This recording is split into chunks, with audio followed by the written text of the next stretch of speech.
sans dire à tout.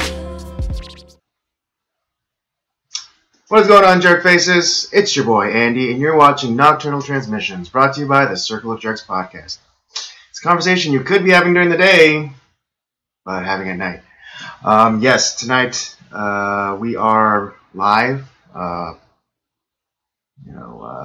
Mostly at 8 o'clock. Tonight's just going to be me because Robert was delayed at work, and you know what that means. He's fired. So I demand 100% commitment to this podcast. So because Robert won't be here, we're gonna switch things up in the program just a little bit, and not have our weekly movie review, and we'll be pushing that towards next week. Other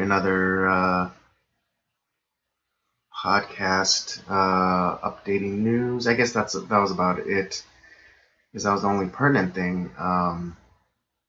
So instead of the movie review, I decided to fill it with kind of like a state of the podcast address, just to kind of give a brief, what's the word? This rundown of what's been going on behind the scenes, and just so we can give you our loyal viewing audience an update on what's been going on. But before we really get into that, I guess let's start this conversation. I hope whoever's watching, I hope help me out here, and send me some questions through the live chat. I'll be keeping an eye on that as the night progresses. But we'll just be going along.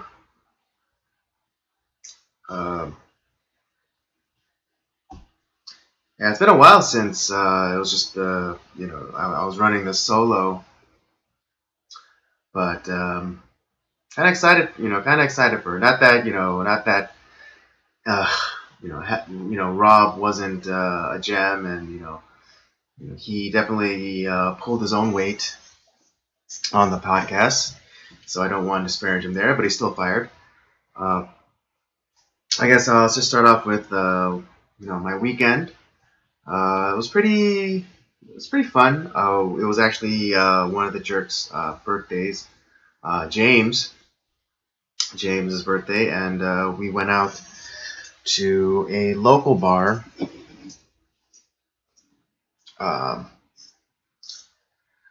in Sherman Oaks, where many drinks were imbibed and karaoke was sung, because the bar that we went to just so happened to that night also have karaoke. And it was really good. Just a small kind of gathering,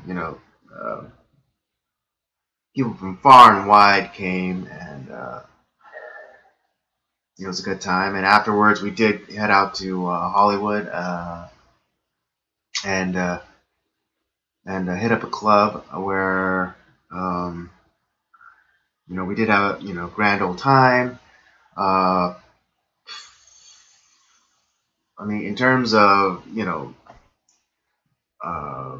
meeting young ladies, I think each of us did our best. Some succeeded, some didn't. I on the other hand, I think I did pretty well, but not in the way that you might be thinking, because I met this young woman who works in the fashion district here in Los Angeles, and I told her that I was a photographer, and her eyes kind of got wide. Like, hey, we're kind of looking for a contract photographer for our stuff, because apparently she works for like an accessories company, and so And so I gave her my card, and I said, "Hey, yeah, if you need stuff photographed, I'm your guy." And so, whether or not that pans out is to be seen. I gave her my card, so uh, the ball is, the ball's all in her court. I could follow up. I didn't personally get her number. I know that's a boneheaded move on my part. But one of my,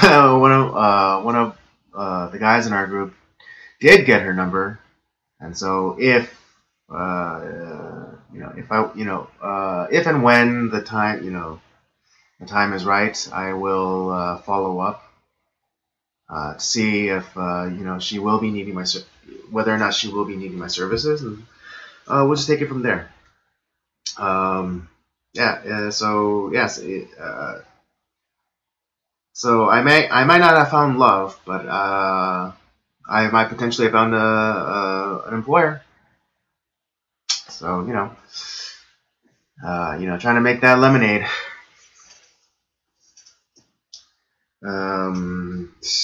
Other than that,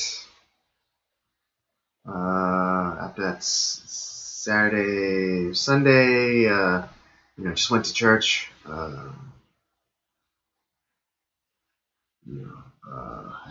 Heard a really good sermon about the book of Romans. Actually, it was actually pretty crazy because my pastor was we actually finished, but we actually started this sermon, this particular series last year. So it took my pastor a year to get through the book of Romans. It was a good sermon. It kind of capped off and finished the importance of community and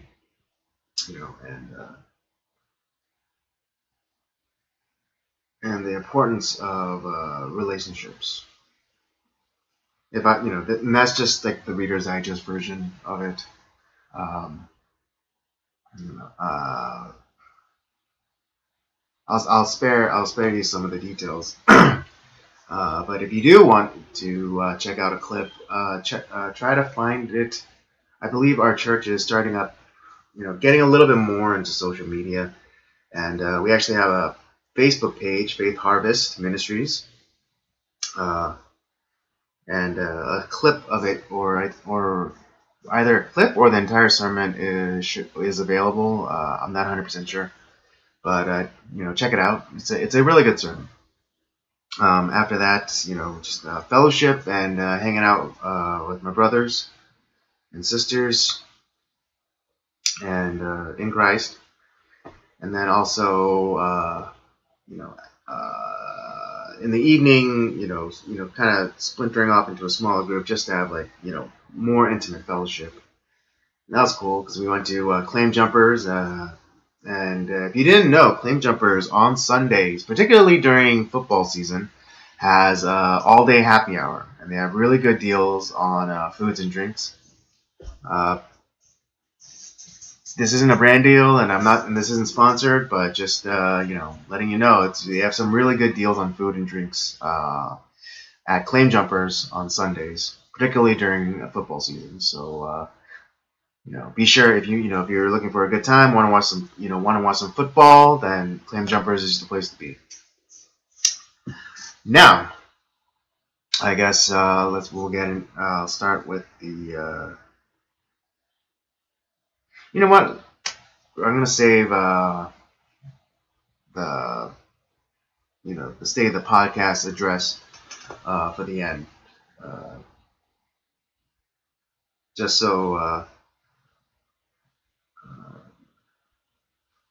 Just because this thing because that's supposed to be replacing the movie review, and we usually do the movie review at the end, so I'll just do that. So two biggest stories right now are kind of associated with each other because they both started off in the same city, and But I think I'll first start off with the fires going on right now. And as y'all, if you guys aren't aware, there is a wildfire currently raging on, oh, like even in Northern California. But I'm talking about the Woolsey fire because it's literally in my backyard. It's I mean, Thousand Oaks is not technically in Los Angeles County, but at least I don't think. But Malibu is, and that's where a big part of the fire is raging on right now. And so it is, it does affect me, at least tertiarily. Um,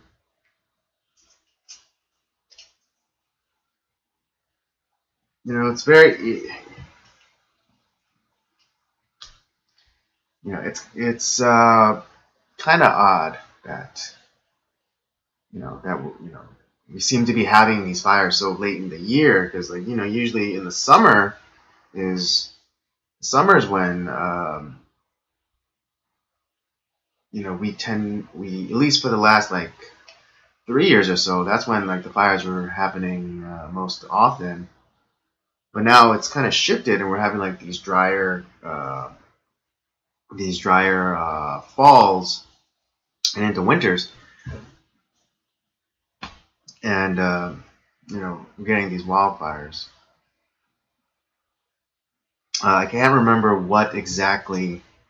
I don't remember what exactly was the start of the fire, or I believe it was some sort of unattended campfire. Unless that was the one in Northern California.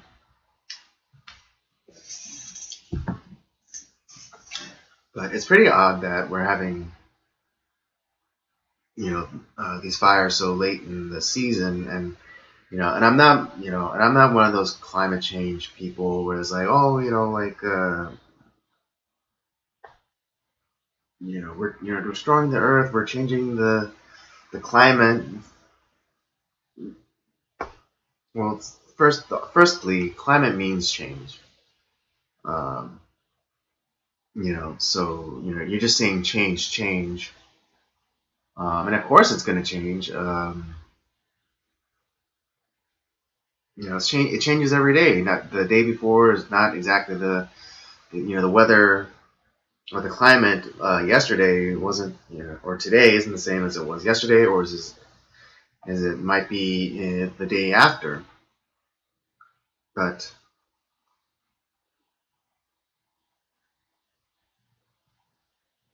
it's curious that we're having fires so regularly, and regularly I mean it like happens every year. Well, at least it's been happening every year now for at least going on 5 years.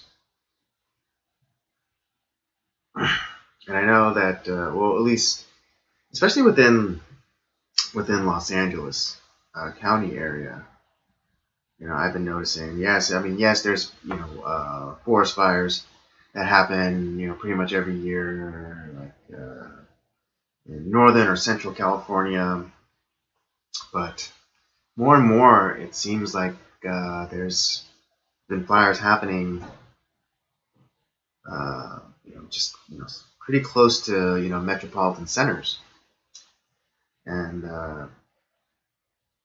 it's just like I'm kind of wondering why. And again, I don't really prescribe to the whole climate change narrative. And I'm not saying that humans aren't contributing, but we're not the sole cause of the climate change. Uh, but I would point to mismanagement of the mismanagement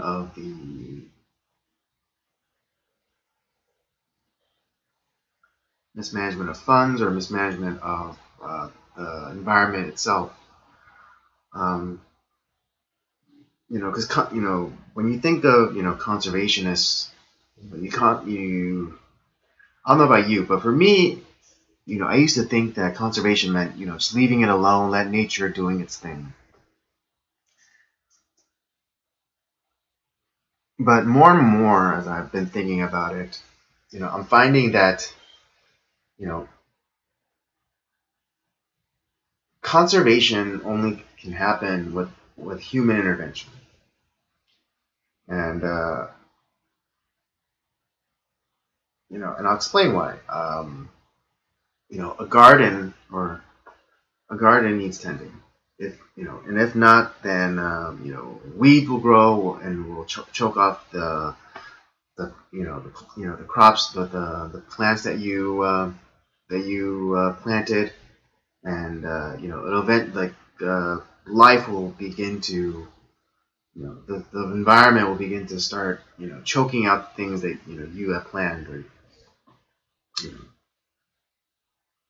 that you have planted and you had set up. And so, conservation isn't allowing, leaving things alone. It's, being proactive. It's being, yes, it's being proactive because, you're not going to let weeds just grow rampant in your garden. So, I think we too have to be proactive and tend to the environment around us. And, we have to have like these controlled burns during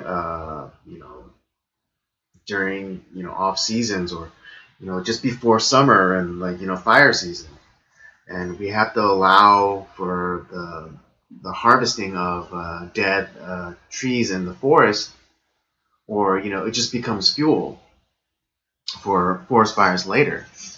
I think a good I think, to use an example from a movie, there was like that one about um, what are, not smoke jumpers, but those the firefighters that that strictly fight forest fires, and they use um, I think it's, what is that movie? Like Only the Brave or something, I think. But there was a scene where they're training these new recruits, and they go on a run, and they reach the top of a mountain, and then they look out onto the vista, and they see all these trees. And then the chief was like, take a good look at this, because you'll never see it, this view the same way again. Because after your training, you're going to come back up here, and all you'll see is fuel. And I think that's also, I think, that's 100% true. Because if we're not, if we don't take preventative measures to reduce the likelihood of fires, or even reduce the damage that a wildfire can inflict, I think we're being negligent, and we're not conserving anything. We're not being conservationists. Because again, conservation, I don't requires there to be some sort of proactive action. And I think some controlled burns in the hills, and in the forest, um, could have done wonders for the current state of fires, because especially because with the winds and everything,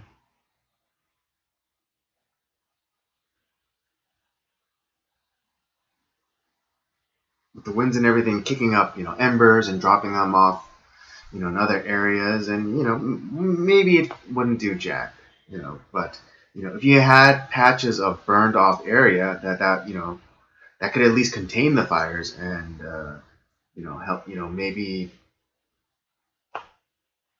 prevent at least the spread of them, and so it's not so we don't have those pictures of from the 405, like the entire hillside is, ablaze because there was nothing impeding. There's nothing impeding the spread of the fire, at least on the ground. I mean, I know it can't be helped uh, with the fire, that that gets spread through, like, through the winds. But at least, we can do that. And so, I mean, and that's kind of my take on the situation. You know, but it's interesting how natural disasters uh, tend to bring people together, and I think despite all the devastation and the property damage, I think people have been showing their true selves in this, with the donation of food and clothing and just one kind of big example of this is the actor James Woods. Um, if you guys didn't know, on Twitter, Melissa Milano, noted feminist and left-leaning actress, put out a call for help on Instagram because I guess like her property was about to be engulfed by the flames because she lives in Malibu. And she was asking for help moving her horses, and even though at times, at least on Twitter, James Woods and Alyssa Milano would go at it, would spar with each other.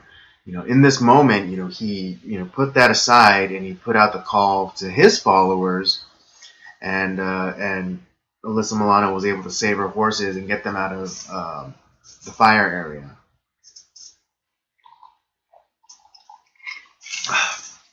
So I think, despite all of the destruction and all the mayhem, I think something good came out of this fire, and I think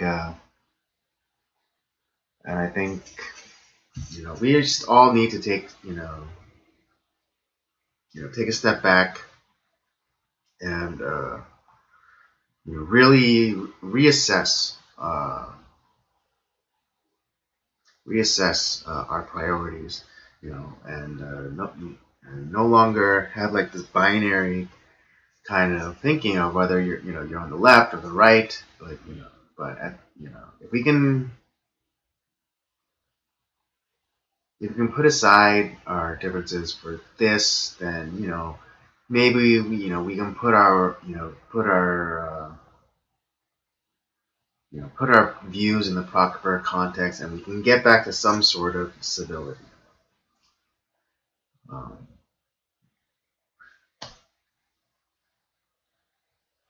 Because you don't have to respect everybody.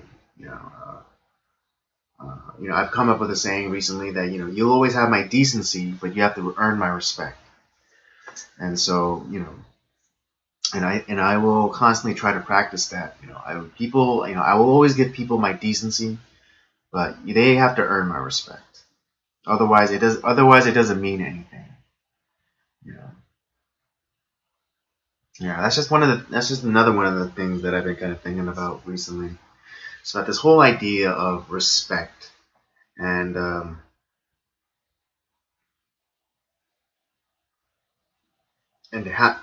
like I was like, well, we have to give respect, and we have to constantly give respect. But I mean, when I was growing up, you kind of have to earn respect. I mean, within the context of an Asian culture, you kind of are just supposed to give respect. Whether merited or earned or not. You're just supposed to give it, especially particularly to elders. You're supposed to show respect, give respect. And I think with elders, I think that's, I understand that. But I think, but since I was, raised in the West, I grew up in the West, I think, earning respect means a lot more than just, freely just giving it away. Because otherwise, it doesn't mean anything. It's worthless.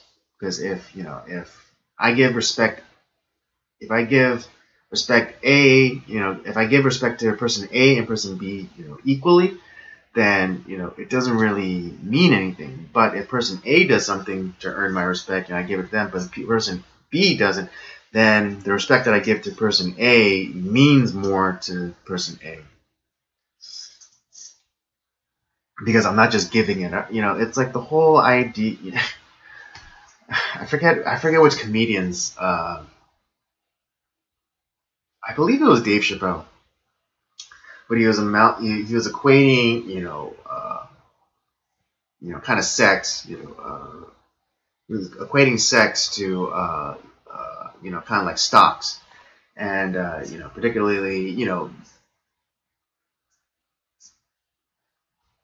I don't know why I put so funny. Yeah, but he was talking about pussy and how like how like women like just like sleeping around and stuff is kind of like devaluing the worth of pussy. And so, it's like, oh, oh, girl, you're like throwing, you're just, you're just spreading it all around. It's like you're devaluing, if a pussy was a stock, it'd be down. Is the joke, is the punchline. And so in the same way, respect is the same thing. Because if you just give respect to everyone, regardless of whether they deserve it or not, it doesn't really mean anything if you give out respect. Again, it kind of goes back to that Incredibles line where it's like, when everyone becomes super, no one will be. So, yeah. So, for me personally, I'm gonna start living by, the code of, you'll have my decency, but you have to earn my respect. Um,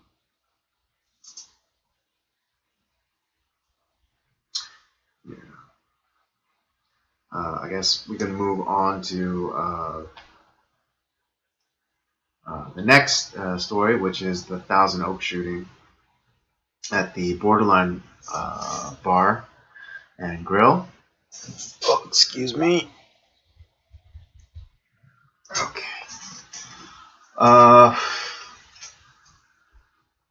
Yeah, for those of you not unfamiliar, I mean, because I know like the fire news has been dominating the news cycle.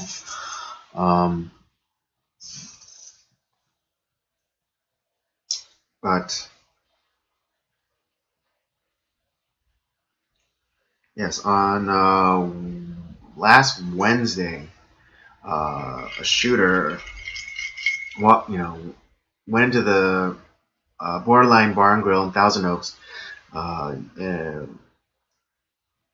wearing a black, hoodie and a beanie, and using smoke grenades, shot up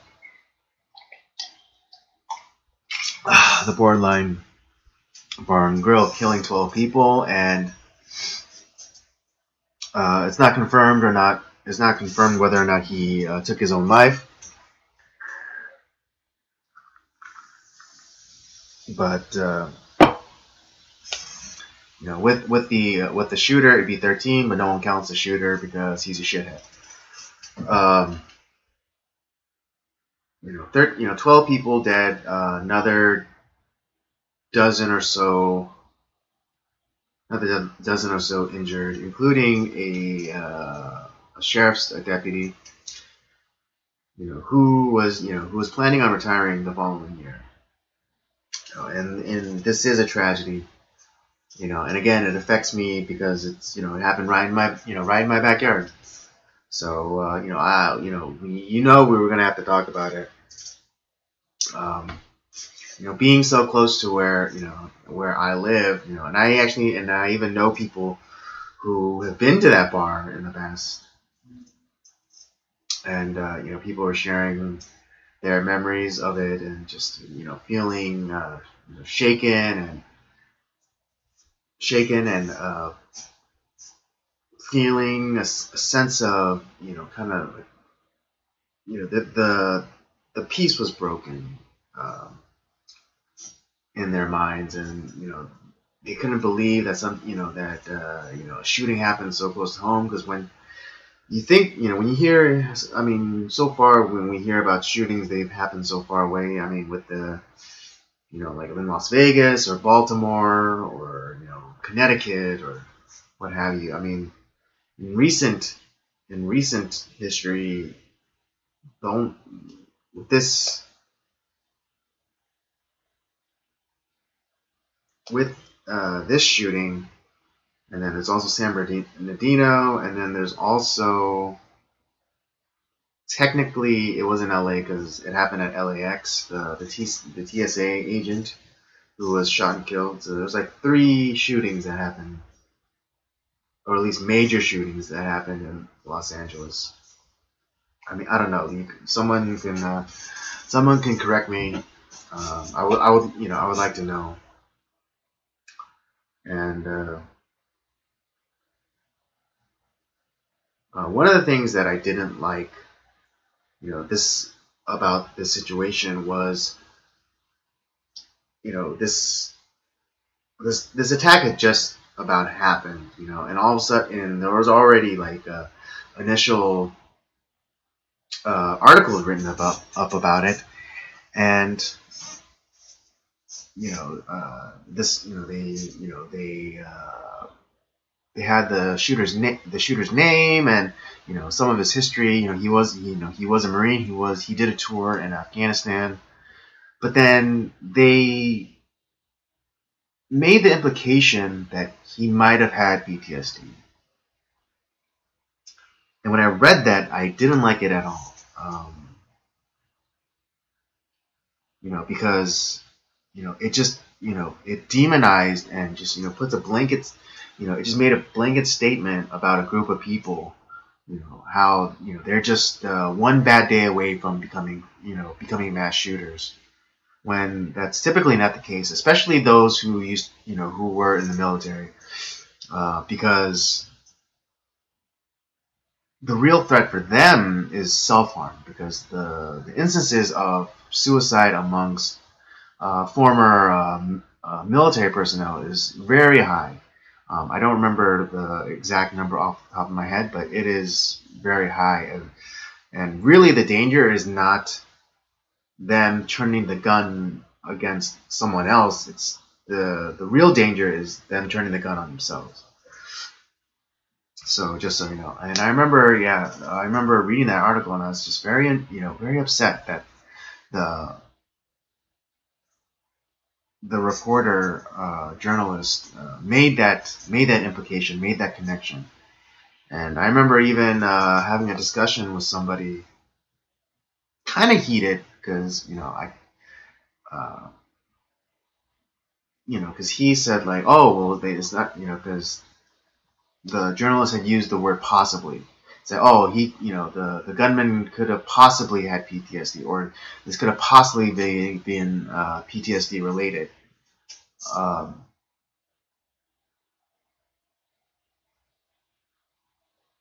and I remember my friend, he was saying like, oh, well, that's not so bad because they used possibly. They didn't say that it was it was linked. It was definitely linked to PTSD. And I was trying to explain to him that, like, well, that's not fair because now just the scent of PTSD is going to make everyone who has it or is struggling with it, or even has some sort of uh,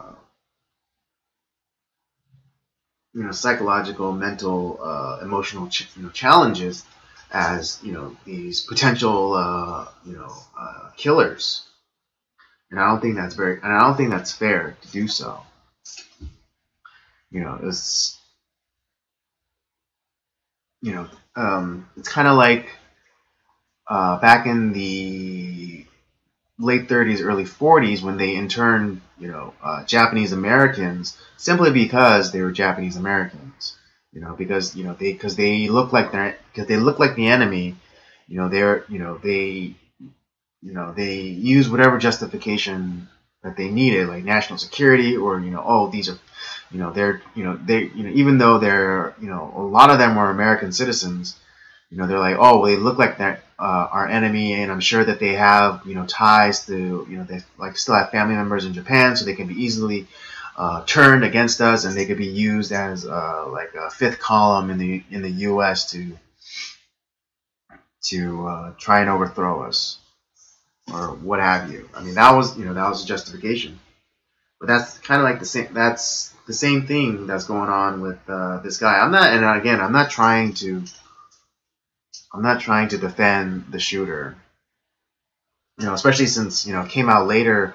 Like I think in his Twitter, don't quote me on this, but I do think he was a disturbed individual. I think some of his Twitter history came out and talking about like just before he went in to shoot up the bar, he put up like a few posts saying kind of some nihilistic things, particularly about like his motives, like oh watch these idiots try to come up with a reason why I did this and stuff like that.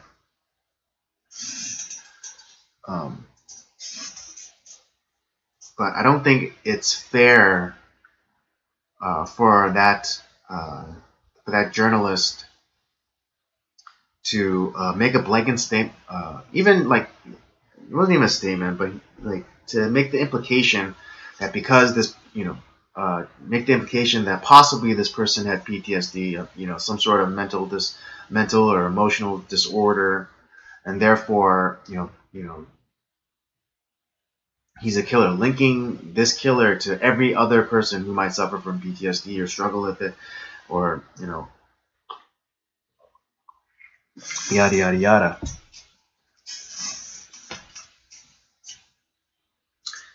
And and then it's just one of those things where like that'll be the reason why, that'll be the excuse that they use to try and take away people's guns. Even though it doesn't say anywhere in the Constitution where like you have to pass a mental check. It's like no, it's like it's in the Constitution. The right to bear arms shall not be infringed upon. That's it. That's it. Like the government has no say in what kind of whether you have a gun or not. That's it. The government shall not infringe.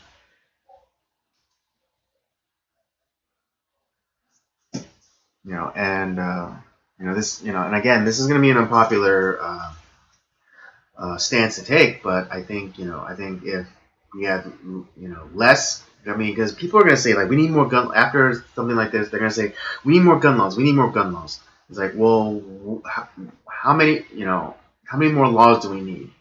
Because particularly in California, I do believe California has the strictest laws, gun laws in the country.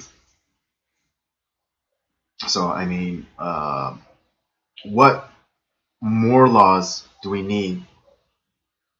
Because we have every conceivable law. We have the mandatory background check. We have the we have they say because they said that he had an extended magazine for his pistol, but those are already outlawed. They're banned. They're illegal. That was an illegal magazine. And then if he did buy the guns legally, if he did purchase the guns legally through FF an FFL dealer, then he had to have gone through a background check, and he had to have passed that background check if he got the gun legally. Then for a pistol, there's a mandatory, I think, 4-day waiting period, or maybe even a week in California. So he did all those things. He did all those things, and yet this, tragedy still happened.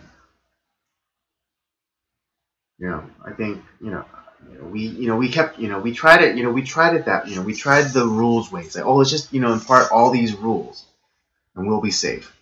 We tried that, and this still happened. Maybe we should loosen the laws.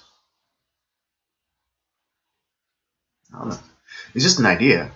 I mean, we kind of, people nowadays kind of scoff, at the idea of, like mutually assured destruction.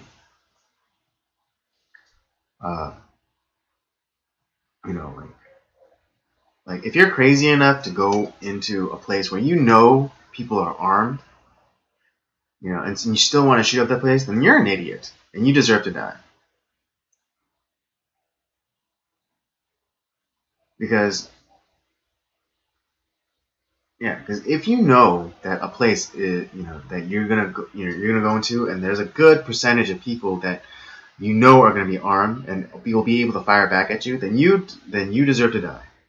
And you still want to go ahead through with your attack and shoot up the place, then you deserve to die. Because one, you're an idiot, and that's one less idiot in the world, and two, you deserve to die because or you were suicidal in the first place because you knew that was the potential outcome.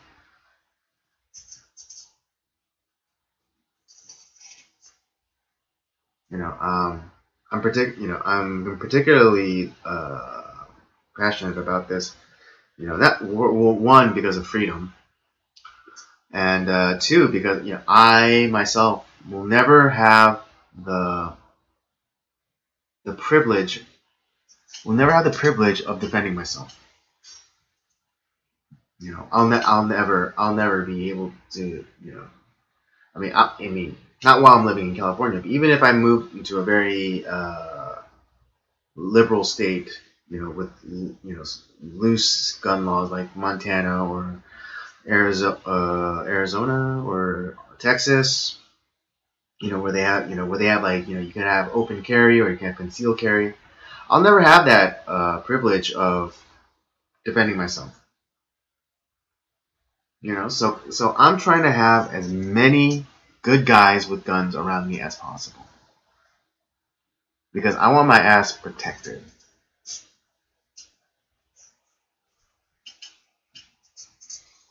And also, there's that old saying, like, when seconds count, police are, minutes away. Why are you gonna, do you think, once you announce, like, hey, I called the cop, the assailant or whatever is gonna wait for the cops to get there? No. They're gonna do as much damage as possible before the cops get there.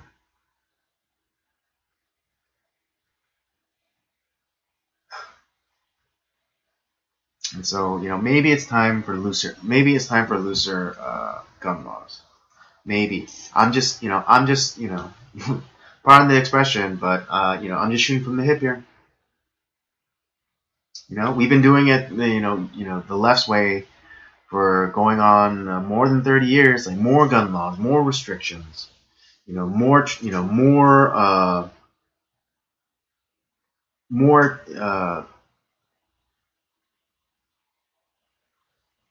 more intrusion on people and their freedoms. Maybe we should take away some of that. Maybe we should take away some of the restrictions. Start with if you want to start with something, start with open carry. Let them carry.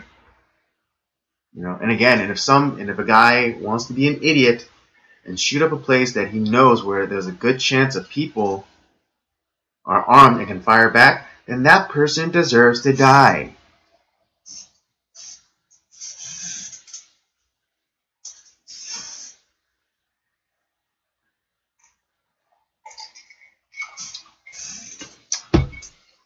But then again, hey, that's just a thought. That's just the thought that I'm having in my head right now, and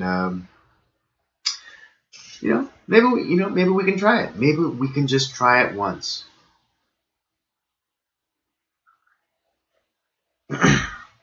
I don't know.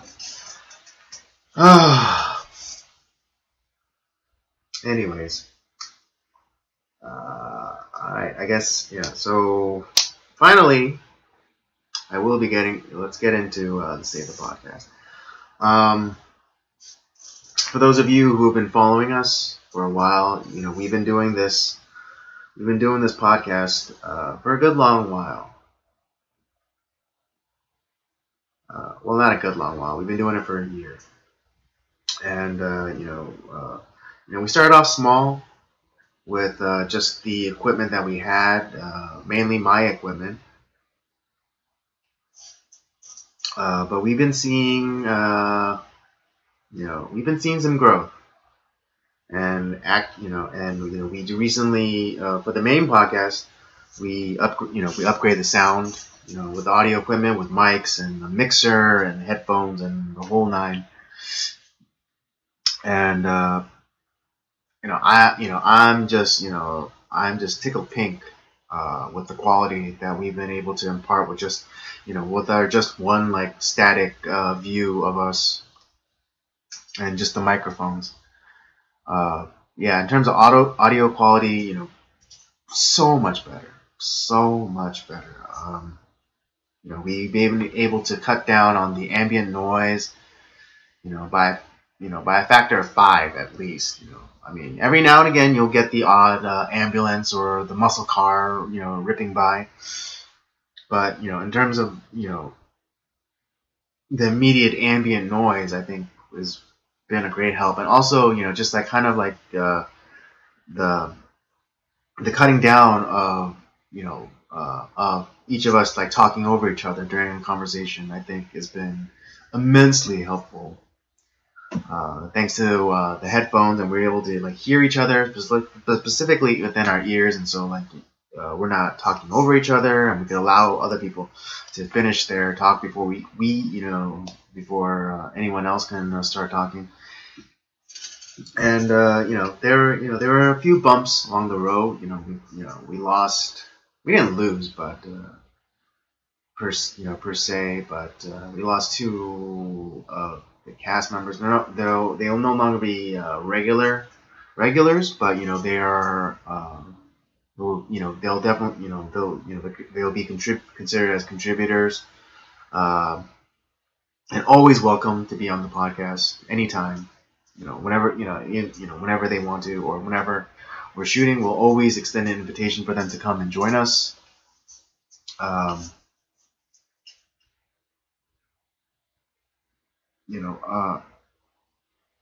So that's about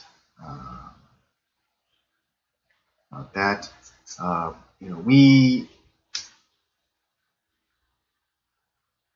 started off this podcast for funsies, and we've been having a great time, especially since we got the new equipment, and it's just been amazing. The sound quality and just, I mean, I know I said that already, but yeah, it's just I can't get enough. The sound quality is just amazing that we've been able to achieve with what we put into it, and we decided that we're gonna try and do better.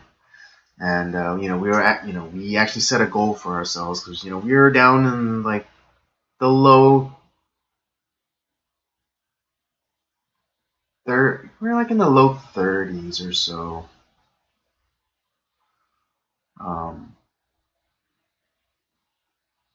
We're about in the low 30s in the subscriber count. But we decided that, hey, you know what, we're going to start. We're going to set a goal of because last year we were a little bit naive and thinking like we're gonna get 1,000 subscribers by the end of the year. And we started back in like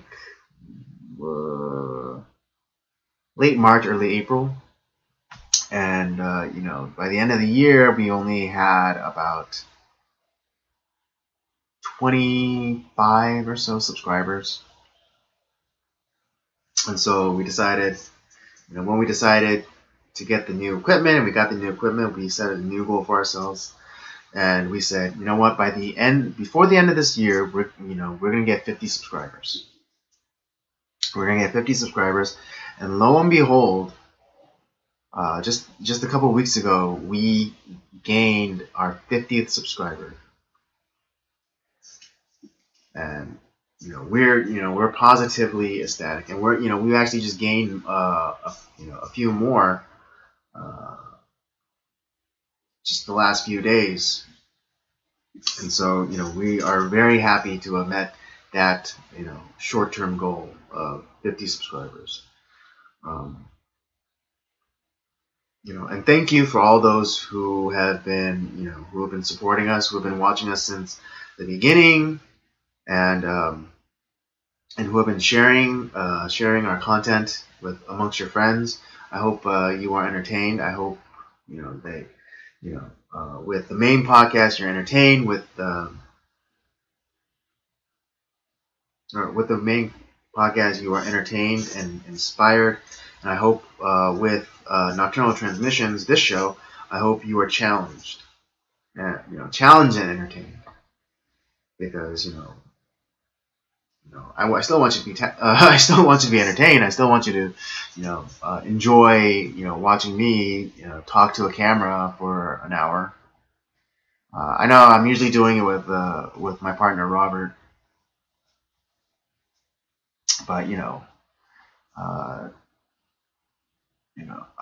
I'm really glad I get a chance to do this episode solo tonight, just so I can just kind of get things, just trying to exercise that part of my brain. So I remember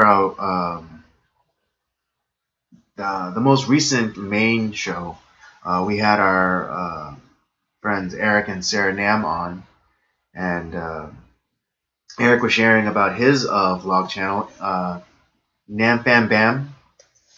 Check it out check out their YouTube page. It's actually we actually have it featured as on our channel page. So if you go to the channel page and you see like the featured channels, it's right there. So click it and check it out. It's really good. It's it's short vlogs, and also kind of day-to-day vlogs with his wife and his kids.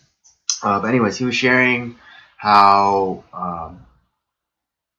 since he started vlogging, it was kind of weird for him, because it was just talking to a camera, and then like after each session he would like delete it, because I don't know, he was unhappy with it or whatever. And I was just pointing. I made the observation or the correlation that it's kind of like when you're little and you play make believe, and you play House or Army or Power Rangers or what have you. And you're kind of having this conversation with yourself. You kind of fill in the voices of the other people. But but vlogging or doing this is I think uses the same part of our brains. That we forget how to use as we become adults. But doing vlogs and doing the podcast like this, I think helps our brains, get in tune with that part that we forgot how to use over the years. So right now I'm really, really using that part of my brain right now, because I'm just, I'm having a conversation with y'all, even though you're not here to necessarily reply right away, or give me feedback to which I can then springboard off into other conversations and such. So I'm really appreciative of that, that I'm doing this by myself tonight, just for that bit of exercise for my brain. So yes, the state of our podcast is strong, and I only predict uh, you know, bigger, better things for us in the coming months and years. We've been filming. We've been recording like crazy. There's actually three. There's actually three podcasts in the pipeline right now. I'm working on one. There's two in waiting. And I'm trying to get, and I'm trying to do a relatively quick turnaround. At the absolute ideal, it'll be a week, but more realistically, it'll be 2 weeks. So each episode will be about 2 weeks, and I'm trying to impose a strict hour and a half maximum, because because I'm the only one that that edits and does all like the graphic. I do the graphic design work, like the background for this show, and also the thumbnails and things like that. So I'm trying to keep it within an hour and a half maximum.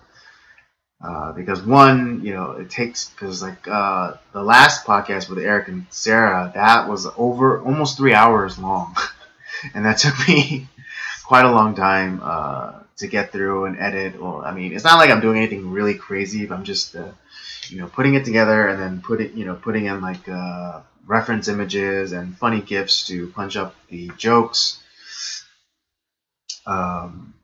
But it still does take time, but also it takes a lot of space on my computer. And even though I have two separate external hard drives, I first, when I render the photos, when I render the video, it takes a really long time for anything over an hour and a half. Like, I'm talking like practically the whole day to render a video. And I mean, if you're a video editor, you know what I'm talking about. So it takes a really long time, but also the file is huge, and I don't know. Maybe I have to work on compressing the file, and that way it'll help on disk space. But again, that's all those things, on behind the scenes kind of stuff that I'm kind of dealing with, and I just wanted to share with you guys, because I wanted to be as transparent as possible with y'all. And I wanted to share this. I want to share this with y'all because we're a bunch of old men sitting around talking, griping about the world. And that's not always fun, and maybe that's not always entertaining. But we want to share as much of ourselves with you as possible, and we're not going to share we're not going to share our credit card information or our social security numbers, but we could at least share with you what's been going on with us, behind the scenes, and what the process in which we're upgrading things, and we're trying to create a better product for you guys, and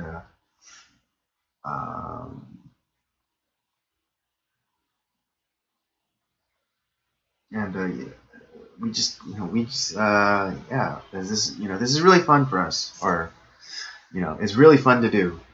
I'm enjoying it, even this since I do have a lot of time in between clients and things, and so the podcast has been keeping me busy, but also it's kind of keeping me sane, in between the clients, because boredom is real. It's a real thing, and having this thing to work on, having this thing to constantly make better, has been helpful. I mean, it's also keeping me fresh, because you know, when I was, you know, when we decided to chop up this podcast and then creating like the thumbnails and stuff, it was really kind of boring, and I wasn't inspired. But it was actually James who was telling me, "Hey man, the stuff that you guys are saying is good, but it's kind of like the candy is delicious, but the wrapper sucks." And so, he was telling me, he's like, "Oh, you should really think about redesigning the thumbnails." And so, he shared with me some of the thumbnails that he, seen, and I started to look at some thumbnails. And so that's, how we came about redesigning the thumbnails for, Nocturnal Transmissions, and also for the regular Circle of Jerks podcast. Because because he was right. I was being a little bit lazy, and there was nothing inviting. There's nothing fun about the thumbnails that I had created before. And so with a little bit of pushing, I came up with the thumbnails that you see now, and then you see like the background for this show, and I think, and we're better for it. I really think, we're definitely, I do believe we increased the value of this show. So I really hope you guys are enjoying it. I really, because I'm having a blast doing all this stuff. Even though some, on this show and also on the main podcast, I complain a lot about being the only person who does the back end post production stuff. I might complain. That's just my way of dealing. I complain a lot about it, but I secretly enjoy it. But that doesn't mean I want that that I want to devote that much time to it. So yeah, I hope you guys are enjoying our content. I hope you tell your friends about us. And I hope you stick around to see what we do next. So, with that said, I think we're gonna call this podcast tonight because I said all I had to say. I expressed all the views I wanted to express, and we're done. So thank you for joining us. Don't forget to join us every Tuesday at 8 p.m. ish for Nocturnal Transmissions. Don't forget to check out the library of other videos, other episodes of Nocturnal Transmissions, and also other episodes of the Circle of Jerks podcast. And also, don't forget to check out the library if you're into video games, particularly old school Nintendo, 8-bit, that kind of thing. We have Rob's show, Up by Up Down. We have a library of videos from that. So be sure to check that out. Don't forget to follow us on our various social media accounts, Twitter at PodcastCOJ and Instagram at Circle of Jerks Podcast. And for myself and the rest of the jerks, I'll say goodnight to y'all, and I'll see you next time.